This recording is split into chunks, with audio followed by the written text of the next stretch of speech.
Hello everybody. Today we'll be talking about, did the pedestrian just hit the car? Safety monitoring for Peds and idling vehicles. My name is Paul Saint-Aubin, Senior Product Manager for Transoft Solutions. I'm based out of Montreal, here at the IT booth today.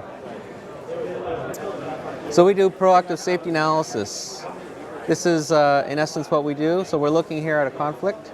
So the proactive safety analysis methodology uses road safety events, also known as near-miss events or traffic conflicts, to identify potential safety behavior problems.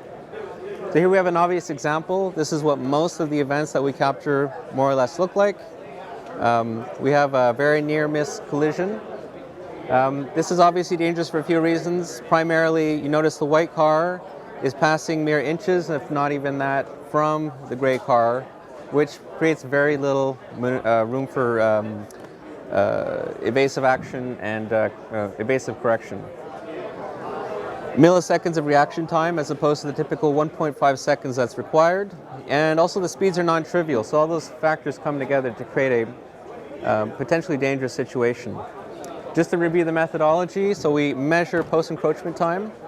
Post-encroachment time looks at the crossing zone between two road users.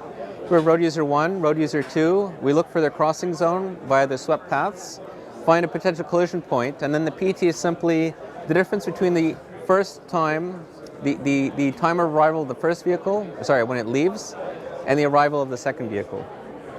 So in our previous example, this was a very, very, very small PT. It was 0.08, I believe, well below the 1.5 seconds of reaction time required. So let's look at some other examples. What I showed to you is a typical, and I think we can all agree is pretty egregious, but now we're looking at edge cases, pedestrians near motor vehicles. These are the sorts of situations now that we're looking at where the methodology we start to wonder whether it still works as well, so we need to dive in a little bit deeper and understand how it's working. So we have a pedestrian crossing in front of the vehicle. The registered PT was 1.24 seconds. That indicates that the pedestrian has cleared the vehicle with roughly sufficient, on average, reaction time. So this one's not too bad. But let's look at a few other examples where we start to run into some of the issues.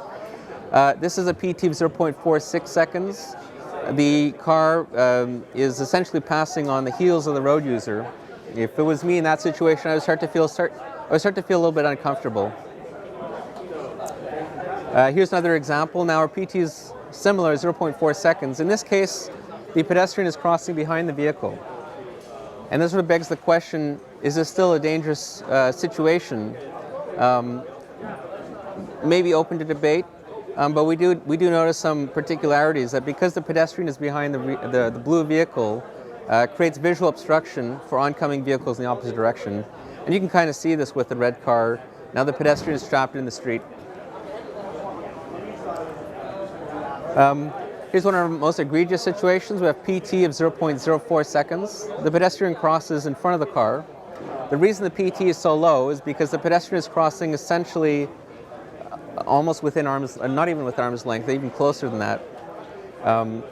So is PT of 0.04 seconds dangerous? Well, in principle, yes, but obviously this doesn't create that similar instinctual reaction as to whether it's dangerous as the first example that we looked at.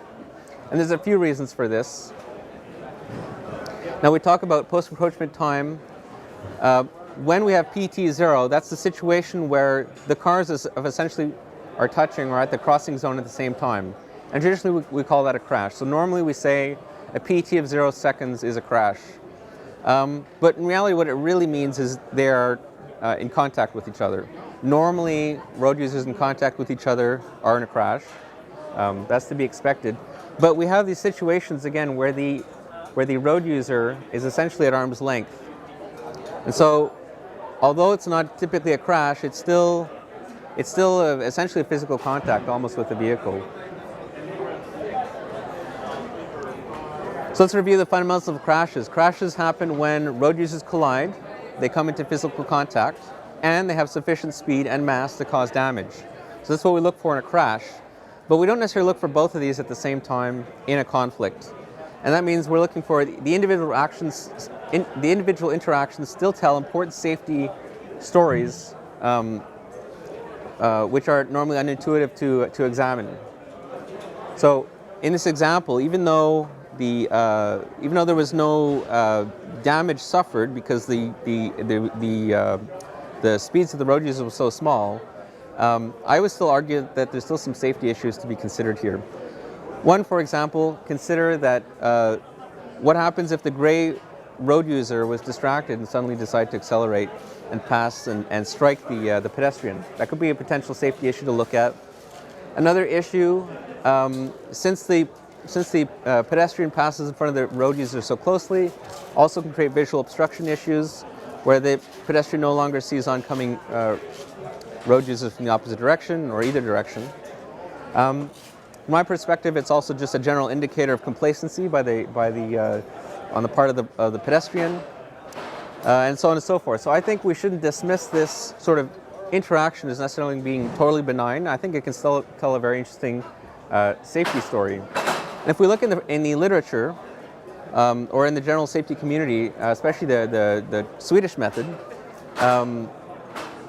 the traffic conflict technique that was developed by the Swedes some 50 years ago have already adapted to this sort of problem, where when they evaluate the severity of a conflict, they're not just looking at the time to accident, or PT, the equivalent. They're also considering the conflicting speed at the same time, and they rate the two together. So with that kind of safety framework, we can have a better understanding of how the conflicts work.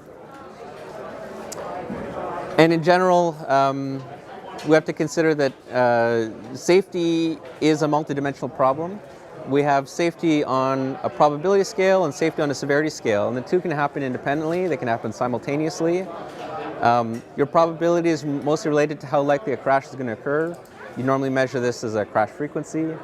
And then your severity measures how serious the outcome of the crash is, typically measured with CAPCO and that sort of thing. And so you have a tendency, obviously, of dense urban intersections where you don't have a lot of room to manage the flow of vehicles, but you do limit the speeds very much, versus on highways where the objective is to have high speeds for high throughput of traffic. But of course, in those situations, we're putting a lot more investment into separating the traffic to reduce that exposure. So we're talking about overpasses, we're talking about guardrails and that sort of thing, that sort of investment. So those are the frameworks to consider when talking about traffic interactions. Thank you very much.